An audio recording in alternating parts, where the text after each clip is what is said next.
Hello, Leo. Welcome to your full moon reading for the full moon that's in your sign in the Sidereal zodiac, the Vedic zodiac.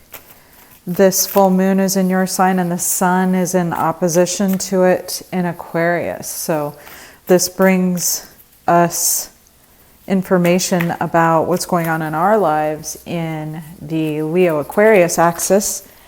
The axis of individual versus collective, the collective that is Aquarius, the individual that is the lion heart. This particular full moon, of course, falls in your first house, and that's the house of self, the house of actions I take, things that happen to me, my impact on my relationships kind of thing. It affects your face, your head, and your mouth. And it's kind of asking all of us to take a look at whether or not we're in sync with the collective, or, glad to be a part of them, or if we're struggling against our culture. And that power struggle can be very real for Leos as they navigate the last week of February. And for everybody who, thinks this is a Virgo full moon, does it feel like one? I think, honestly, the tropical zodiac is not very applicable. The last two lunations have not at all felt like what the tropical said they were. So we're doing sidereal because it just feels right? We're going to get a signifier card here for you, Leo, for your big, important full moon that's asking about your place in the collective. And in this, you are the butterfly, the card of transformation.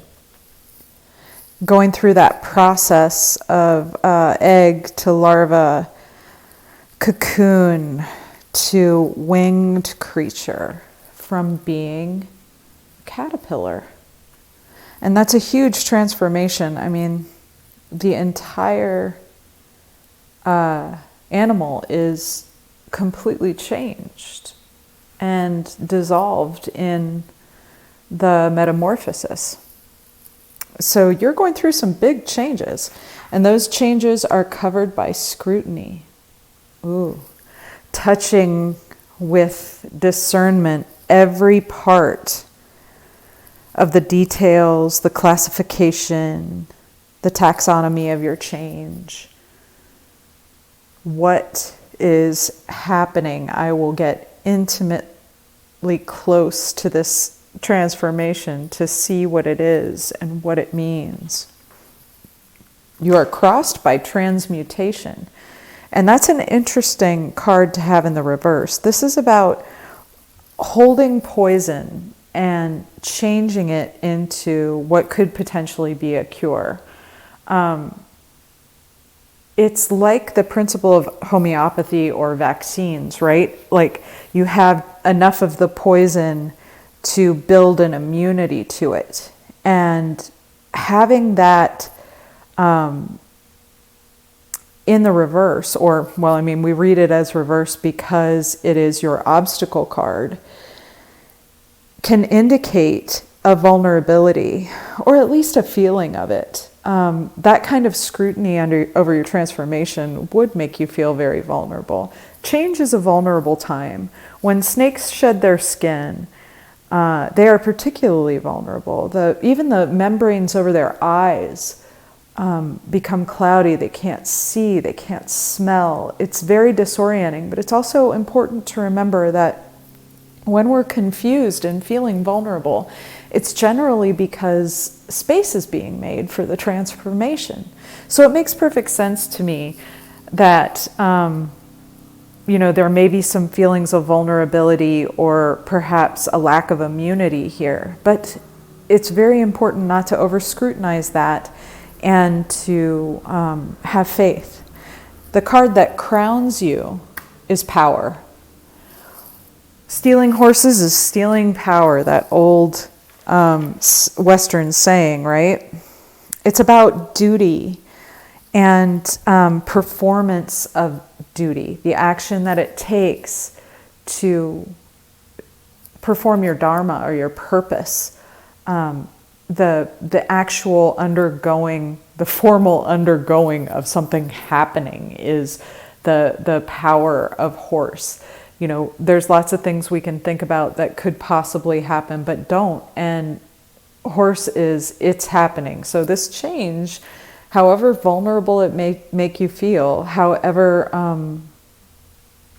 closely you're paying attention to the scary parts of it, is actually happening for you. And there's a lot of power behind that. It looks like it will bring balance, because horses are balanced creatures. They hugely powerful. That's where we got horsepower, right? We liken their energy to electrical energy. So it looks like whatever this transformation is, it's going to happen. There's some power behind it. And it is foundationally fear. I think you're off on a fool's journey here, which is not, derogatory like it sounds. I don't mean it to sound bad. The fool's journey is begun in a light heart, but it's a fearful one, because you're just basically saying, okay, whatever's going to happen, I'm going to let it happen. And that's a vulnerable place, right? Fear of the kind that rabbit embodies, however, is taking it too far. That's calling in a negative power. That's calling in the power of difficulty. So in a case like that, if you're feeling fearful, which very few of us are not in this particular moment, it's important to fully feel the fear, because it will move through if you fully feel it. If, on the other hand, you kind of push it away and deny it, then it has the ability to take your power. It has the ability to make you react instead of respond. And it has the ability to show up when you least need it, right? So deal with it when you can. And definitely honor your emotions, feel your feelings. I don't think there's anything more important than actually doing that. That's how they move through. Otherwise, they stay with us. It looks like you're moving away from a state of grace, though, and that is a beautiful thing, because you can bring that with you. It's about surrender and witnessing revelation. If this whole change, this transmutation and the vulnerability has begun or started because of a revelation or a witnessed vision or some form of grace or divinity in your life, then the power is with that. Of course, humility and fearfulness are to be expected, but those cannot stop us. Also, not having proper explanations for everything that we're doing or that we've seen when we're dealing with something that is unseen. We can't place that expectation on it, or we will be fearful. If we think that we're going to be able to explain everything that happens to us as we undergo a transformation, that's too much scrutiny. That's too much fear. That's being really retentive about it. What we need is some movement here. What we need is to follow this power and remember the grace that led us to where we are. Moving into the spiral dance, the grouse card, this beautiful animal that has this dance, mating dance that moves in a circle, like the triple goddess symbol and the the megalithic symbols of spirals that are carved all over these beautiful stones that people find. This is a card about ritual motion and personal vision. And you could say that the transformation, the transmutation are a ritual movement in a circle. Egg to larva to cocoon to butterfly. This movement in a circle speaks to a divine transformation that you're undergoing. It's appropriate to be fearful. It's appropriate to be skeptical. It's appropriate to feel vulnerable. But this movement is natural and is ordained and is divine and cosmic. And there's a part of us that is that. We cannot deny it. We must find our power and not give it away to fear. In this moment, you show up as the squirrel. You're doing your gathering. Very important preparations underway that, we hope will be the kind of thing that carry us through this transformation and beyond it.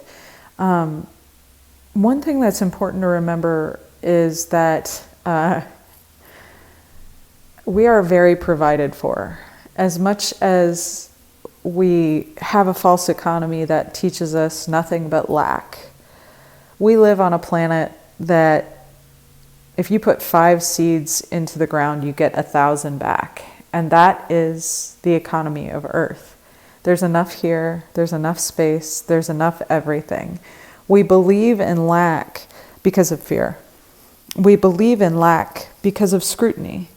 We believe in lack because of vulnerability. And we get squirrely about it, right? I mean, we do let ourselves freak out about thinking that we're not going to have enough, or we're not going to be able to know what to do, or there's going to be a problem that we won't be able to solve. Putting ourselves way out in front of there, worrying like that, being fearful that way is not where we're meant to use our power or our energy. We don't want our ritual to be about difficulty or doing something wrong. We want it to be about faith and trust and sharing and moving forward in plenty. We want our personal vision to be a little bit bigger than these smaller animals, right? They can only see the ground. These animals, the upward movement, the top part of your reading, they can see above the ground. So let's see if we can keep this thing above the ground, right? And we can. The hawk is your messenger. All around you, there are signs, there are symbols, there are omens, and you need to observe the messengers. You need to let what is true speak to your heart. When you see it and you know it's true, and your inner knowing that is above the ground is available to you, claim that higher truth. Use that power to pull yourself forward in your transformation. Don't make a tomb out of a tunnel is what I'm getting, from this reading right now. And we all have that choice ahead of us at this moment. We could let what is happening or what has happened stop us because of fear, because of scrutiny, because of skepticism, because of vulnerability, because of squirreliness. The hawk is here to say, you've seen my signs and messages and you know better. Oh, beautiful. The bat card. This is rebirth, and it's in the position of hopes and fears in your reading. So while you may be fearful of the new future that you're about to embody, this is a ritualized end because of the grouse. This is a giving away, a casting off of an old form to come into a new form. And it's a stalled process. It's a difficulty. Maybe you were supposed to do what you're doing now a while back. Maybe this has been hard for you to do. Maybe it involves leaving the crowd, or overthrowing the tyrant, or opposing the shadow, or something that's difficult to do. But when you know yourself as spirit, and when you know yourself as awareness, which it looks like you already do, then you have to act to share what you love. You have to integrate the power and light that you own. And doing that will be revitalizing. It will move this stalled process forward, and it will give you a new beginning, because the bat is like Phoenix, right? It's complete rebirth here, being able to see with sound, seeing in the dark, nourishing yourself in dark places, and not making a tomb out of a tunnel. Oh my goodness. Well, you got what's the equivalent of the sun card in this particular deck. I will give it a little stand here, because the eagle is a very sacred card, and it is your outcome card. This is spirit, this is divinity, this is unity, this is pulling together the two sides of your reading. This is the lower side meeting the higher side and moving forward. And your rebirth is complete and whole. Your power, your ascending power, has moved you out of the tunnel, and you will emerge. There's difficulty, there's obstacles getting out of the den, moving yourself forward, getting out of scrutiny, getting out of fear, getting out of just a general sense of squirreliness and disorganization that we've all been facing. So, these things are not meant to take you down. What seems to be happening here is a building momentum, a circling toward Dharma, toward your purpose, and the way that you joyously give, right? The only way to heal lost love is to give love.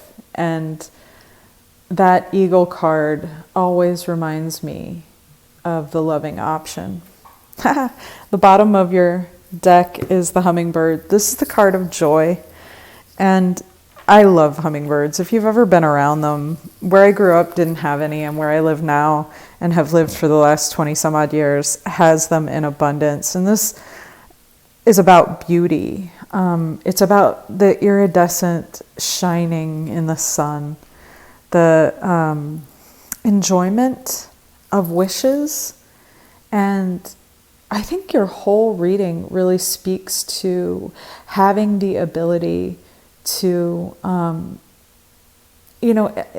not pull yourself up by your bootstraps, but like leverage yourself using the light within, using the willpower, the actual force, the power that you have to see the divine in the mundane is what's pulling you, what's leading you, what's giving you a vector and a direction. And if you joyously follow that, if you can keep yourself knowing that being in faith is the right thing for you to do, it looks like this lunation could end up being a beautiful revelation for you, Leo. And I really hope that your full moon is exactly that. It's a beautiful time to practice non-harming, and especially to yourself, because it looks like you might be really hard on you, as we expect all good leaders to be. Good lion-hearted people are generally very, how would you say it? They're generally a little tougher on themselves than maybe anybody else would ever be to them, or they would ever be to anyone else. But you have a beautiful reading here, and I'm very grateful that I got to see it and that these messages came through for both of us. Thank you so much, Leo. Thank you. Thank you.